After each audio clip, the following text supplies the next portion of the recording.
सच्चिदानंद रूपाय विश्वोत्पत्त्यादि Hathaway तापत्रय विनाशाय श्री कृष्णाय वयम नमः।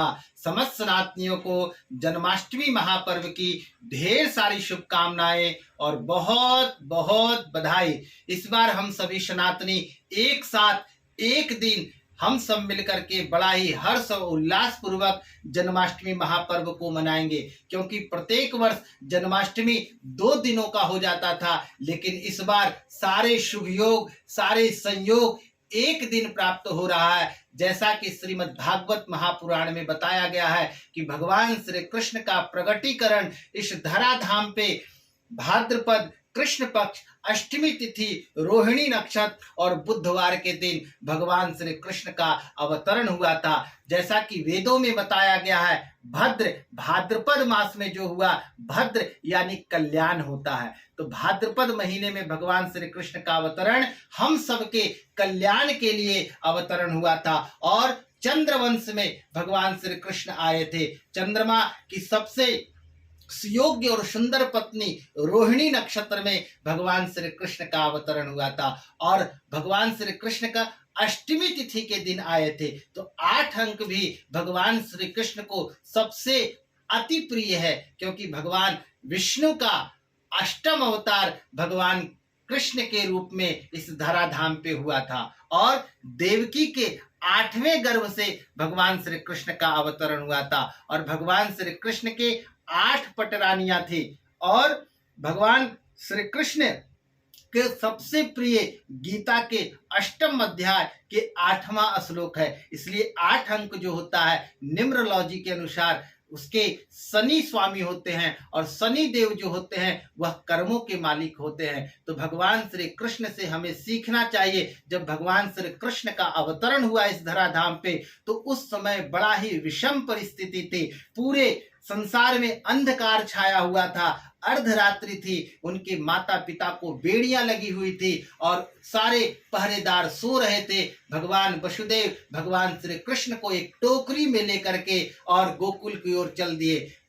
यमुना भी बड़े उफान पर थी, भगवान कृष्ण के चरणों का प्रक्षालन करना चाहते थे। आकाश मंडल भी भगवान कृष्ण के अवतरण से बड़ा ही हर्ष और उल्लास मना रहा था, और शेष नाग अपनी सैया लगा करके बारिश से भगवान श्री कृष्ण को बचा रहे थे।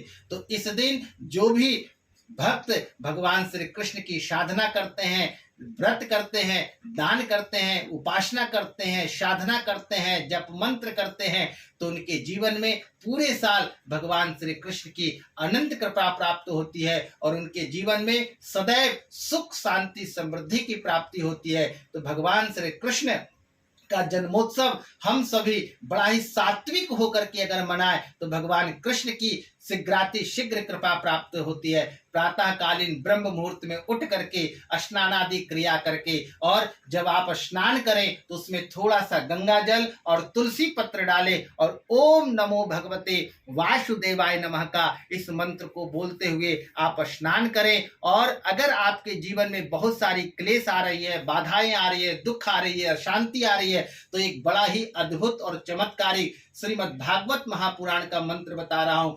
ओम कृष्णाय वासुदेवाय हरये परमात्मने प्रणतः क्लेशनाशाय गोविंदाय नमो नमः। इस मंत्र को जन्माष्टमी के पावन पर्व पे शुद्ध मुहूर्त में यथाशक्ति जप करने मात्र से मनोवांछित फल की प्राप्ति होती है। जो मन में इच्छा है वह शीघ्राति शीघ्र फल की प्राप्ति होती है। और जन्माष्टमी पर्व के दिन अगर आप कुमारी कन्याओं को आप सफेद चीजों का दान करते हैं या सफेद वस्त्रों का दान करते हैं, तो आपके ऊपर भगवान श्री कृष्ण की अनंत कृपा प्राप्त होती है। और जिनके जो निसंतान है, उनके यहाँ संतान की प्राप्ति नहीं हो पा रही है, तो हमारे यहाँ कृष्ण जन्माष्टमी के दिन एक अद्भुत मंत्र है। ओम देवकी शुत गोविंदम वासुदेवम जगतपतिम देहि में तनयाम कृष्णा त्वाम अहम शरणागतम। इस मंत्र को 108 बार तुलसी की माला से जप करें, और एक नारियल में हरे कपड़े में बांध करके